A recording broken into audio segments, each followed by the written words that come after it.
Ang pamagat ko ay unconditional. Sa pamagat pa lang, parang itatanong natin, meron ba talagang unconditional love? Kasi parang, mahirap namang magmahal na walang kapalit.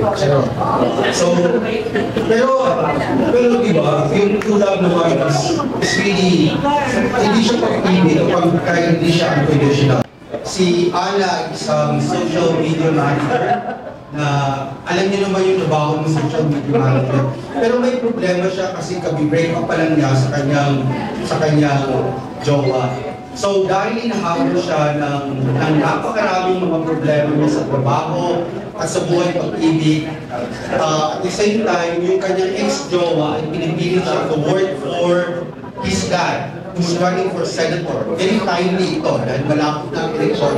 So, alis muna sa Metro Manila si Ana. So, Ana goes to Siargao para magpakasyon. Sa Siargao, inisip-isip niya yung kanyang buhay. Ang totoo kasi, may problema pa siya dahil in-love pa siya sa kanyang jowa na si Mark. Sa Siargao, na-meet niya si Greg. Si Greg ay may-ari ng isang maliit na bar kasama ang kanyang sister na si Tay. Doon na sila nakatira sa Siargao. Inaalagaan din niya ang kanyang nanay na si Dolores. Anyway, syempre, unang pagkikita, eventually, nung magkakilala sila at nagkapalagayang loob, the meeting happened again. At syempre, naging na buong something, hanggang yung something ay maging everything. Charot. So,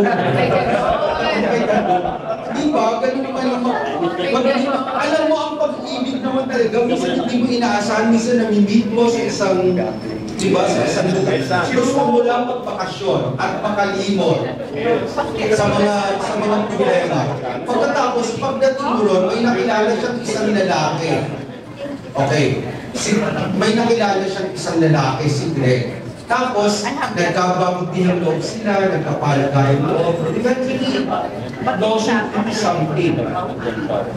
Anyway, ang problema malaki ay paano pag nalaman ni Ana na si Greg ay trans man. Pero paano kung babangga yung lahat ng mga seemingly paniniwala niya kapag ka-in-love siya kay Greg? Bibigay pa Ana. Siguro ang importante lang for this film kasi hindi siya twist. Kasi isipin ng iba, siguro nung earlier part natin, nung mga 80s, 90s, diba, ginagawa kasi twist na, diba, ano siya, revelation.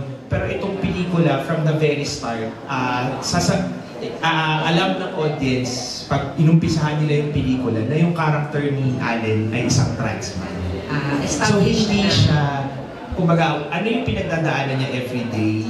Siyempre may mga gamot siyang iniinom, may routine siyang kailangan gawin, meron siyang mga bagay na siyempre tinatakaan na hindi niya paghaharap. So kung ano yung psychology niya as a trans man, yun yung ipapakita. So hindi siya, kaya nga ngayon sinasabi namin sa story ko na yung character niya trans man. Pero kasi kung noon, di ba sasabihin natin may lihim siya, yung lihim na yun, ay hindi natin. May papakita pa rin namin. So hanggang ngayon kinakasting lang namin kung sino yung gaganap na babaeng version ni Allen. So, in the coming days, naghahanap lang kami ng medyo physically talaga kahawin para mas maganda. Pero yun siguro yun. Dahil ngayon nga, given our, diba, kung gaano ka-open in society, so yun yung itatake. Paano lang, kasi nga dahil kung unconditional lang, paano kung ang isang babae ay na-love sa trans? Nag-uusap na kami, tapos parang available tong unconditional project. Tapos pinitch sa akin, sabi niya, kung gusto mo, ikaw lang mag-produce doon. Sige, gano'n lang, parang accident lang. Tapos eto na, nandito na tayo, so salamat sa inyo lahat, nandito kayo. It's overwhelming for me, it's my first time. Yeah, so... Nakamiss mo rin, pare? Oo, nakamiss rin. Kasi 90s pa yun. Ang huli kong pelikula, yung Alas Big Time, kung Panisoren, ako yung main villain doon. Nakakamiss talaga. Yeah, sana maisip ako ng mga tao na maganda, you know, para tuloy-tuloy. At saka supportan itong movie na ito para marami pa tayo matulungan ng tao. Saka mga artista, supportan natin lahat, you know. So, yeah, yun lang. Transition po ako at the age of 24. So, 38 ako ngayon, sandali lang. Pero mga 13 years, something po. 9-14 years on medical transition. So, sa mga kasabayan ko pong transmen, bihira na rin yung tumatagal. Kasi when we undergo transition, nagbabago po kami emotionally, hindi lang physically. Marami nagbabago sa katawan namin. Due to science po, magkaiba ang utak ng babae sa lalaki. So when you transition into male, after a month, nagbabago rin kami psychology, sexually. So, nagpapasalamat ako yung wife ko na siya pa rin yung kasama ko hanggang ngayon, na nasamahan niya ako dun sa journey ko na yun. Kahit na marami nagbago sa akin. 15 years relationship. Married na rin po kami under Holy Union. Yeah. So, ako po naniniwala ako sa unconditional love. Naniniwala ba kami na may tunay na unconditional love sa mundo? Sabi ko, magulang unconditional ang love. Pero I think, in some way pa rin, may some kind of exchange of either yung kung ano yung mapaprovide mo for a person. So, posibleng unconditional siya in some ways, as long as my needs are met in other ways. Parang gano'n. Siguro, gano'n din talaga yung sa akin. Depende pa rin sa jowa mo, di ba? Pag sinabi mo ang conditional, yung sabihin, masyado kayo komportable sa isa't isa, wala na kayo nagatago sa isa't isa, alam niyo yung mga alam niyo yung mga secrets mo, alam niyo yung mga lahat ng mga weakness mo and everything. No? Pero, hindi naman everyday unconditional yung pagmamahal mo sa tao. Kahit kaibigan mo, mahal mo, hindi everyday. Paminsan-minsan, nawawala eh. So, ibig sabihin, ikaw pa rin ang makakasagot ng unconditional na yan. Yung sino nagdadala, di ba? Kung yung taong minamahal mo o minamahal ka. Paano? But it's a give and take, no? Hindi siya, ang word na unconditional, hindi siya panglahatan. Parang hindi siya panglahat. Palaging may reservation akong konti. Hindi ako pa nagkaroon ng relationship na all money to give. Palaging merong natitira. Unfortunately, probably. Lahat binigay ko. At ang aking puri naibigay mo na lang. At hindi ako nagsisisi dahil mahal mo. Kapag mahal mo ang isang tao, ano man ang ginawa mo, hindi mo pagsisisihan dahil mahal mo.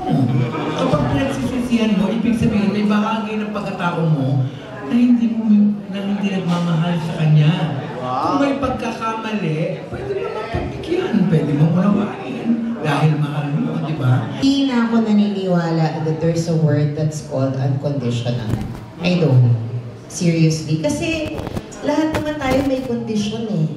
Diba? Kung unconditional yan, lokohin ka, bastusin ka, nakawang ka ng pera, pagtaksilan ka, mahal mo pa rin. Hindi totoo yun. It's not true. You can love, yes. Pero sometimes, when that person you love crosses the line, then I question, is this still worth loving? Or is this still called love? Kasi kung mahal ka ng isang tao, ba't ka pagtataksilan?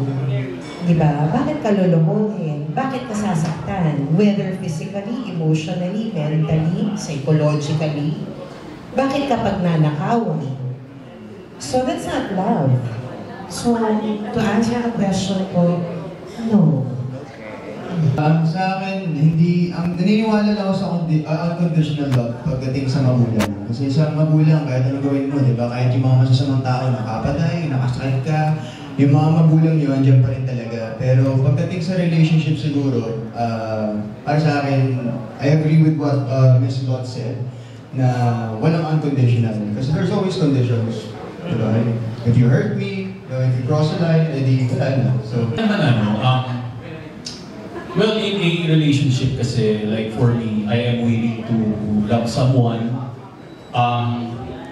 hindi lang natin nape-predict kung ano yung gagawin nilang feedback in the future. Pero para sa akin, yung pagmamahal kasi hindi naman ako naniningil. So, if I'm the one na nagmamahal, so siguro pagkakamali niya na yun, yung loss niya na yun, di ba? Thank you so much po. And salamat po sa ating producer, of course po, sa acting director po. Direk Adolf, maraming salamat po sa pag-consider po sa akin and sa mga kasama ko po. Maraming salamat po. Thank you. Yes, thank you everyone. Good afternoon. Salamat po sa pagbigay ng oras para tulungan kami i-promote yung pelikula. Ayun, let's spread love.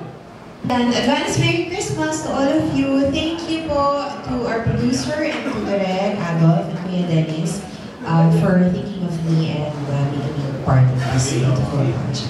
Salamat po sa inyong lahat. Salamat po sa inyong lahat. Salamat Brandon. Salamat Adolf.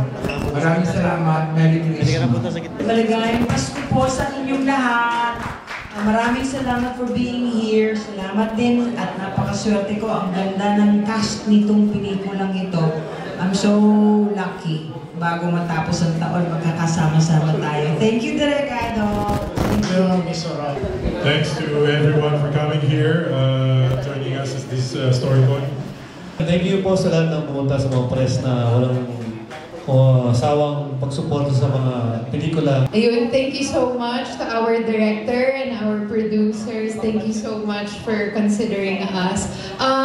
Salamat po ulit sa inyong pagpunta at saka sa lahat ng mga tanong nyo. Sobrang naging interesting yung conversation natin today. Sana po when we spread the word about this movie, ma-encourage din natin yung ganong klaseng curiosity sa mga readers natin para maisip din nila yung mga ganitong tanong para sa sarili nila, sa buhay nila.